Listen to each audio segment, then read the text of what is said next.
Hello, my dear PhD aspirants. If you are preparing for SPPU PET 2025, then here are some very good short free online resources for your preparation. These were used for the UGC NET preparation also, but we are going to refer to them for PET. So here is the reason why we are going to follow this. The reason is simple. बहुत सारे students बोलते हैं ma'am ये book तो David डाइचेस जैसी books इतनी मोटी मोटी है, इतनी बड़ी है, पीटर बैरी इतनी कॉम्प्लिकेटेड है, बुक तो ख़त्म ही नहीं हो रही है, हमें समझ में ही नहीं आ रहा है. Do you have something simple? So we have brought something simple for you, something जिसका लैंग्वेज भी अच्छा है, सिंपल है, एंड वो कंप्लीट भी विद इन अ मंथ और 2 months हो सकता है. तो let's have a look. This is the first one, an outline of the Norton Anthology of English literature. So here it is. आप ये लिंक क्लिक कर सकते हैं, you will get this. This is an outline of Norton Anthology of English literature from the middle ages to the present. देख लो, इसके content pages भी इतने अच्छे हैं. You have the whole list of every period wise उन्होंने divide करके दिया हुआ है.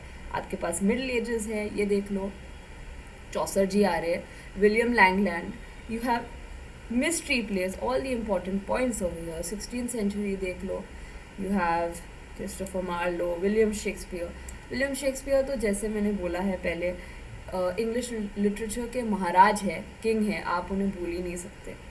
बाकी आप देख लीजिए, हर एक एज वाइज उन्होंने लिस्ट बना के रखी है राइटर्स की, and these writers are very important for you to study, especially as a beginner for the PET exam.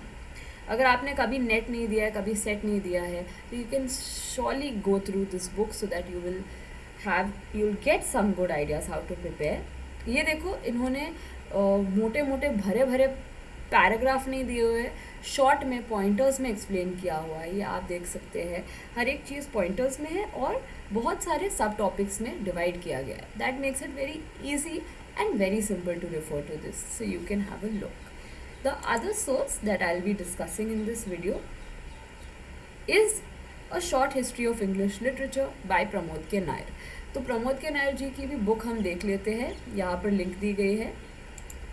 This is a short history of English literature by Pramod K Nair.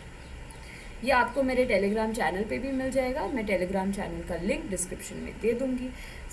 Sir ने किस तरह से ये बुक इतना simple लिखा है. ये आपके पास सारे एजेस है, यहाँ पर सारे क्रोनोलॉजी में दिए गए हैं. उसको छोड़कर इस तरह के छोटे छोटे पॉइंट्स दिए गए हैं इस PDF में, that are important pointers that will help you in studying. And terms have been explained. जैसे यहाँ allegory को explain किया गया है. And this language is much simpler as compared to David Deutsch's or Peter Barry. Peter Barry is for literary criticism and theory, but the language of this book is very simple. So here अगर आप यहाँ देखेंगे तो एक और bonus point है इस book की. यहाँ आपको एक बहुत ही सिंपल और अच्छा एक टाइमलाइन का फ्लो चार्ट दिया हुआ है. You have all your social and historical events explained. तो भाई किस बात का इंतज़ार है, क्यों टेंशन ले रहे हो, क्यों नेट एग्ज़ाम का या PET एग्ज़ाम का सोच के इतना स्ट्रेस ले रहे हो. सोचो कैसे प्रिपेयर होगा, कैसे सिलेबस कवर होगा. अगर सिंपल सा शॉर्ट रिसोर्स रेफर करेंगे तो आपका सिलेबस डेफिनेटली अच्छे से कवर अप होगा, आपकी प्रिपरेशन अच्छी हो जाएगी. सो you can have a look at the timelines given here. मैं अपने टेलीग्राम पेज का लिंक आपको दे दूँगी, सो you can find these resources on my Telegram channel. Thank you, all the very best and keep studying.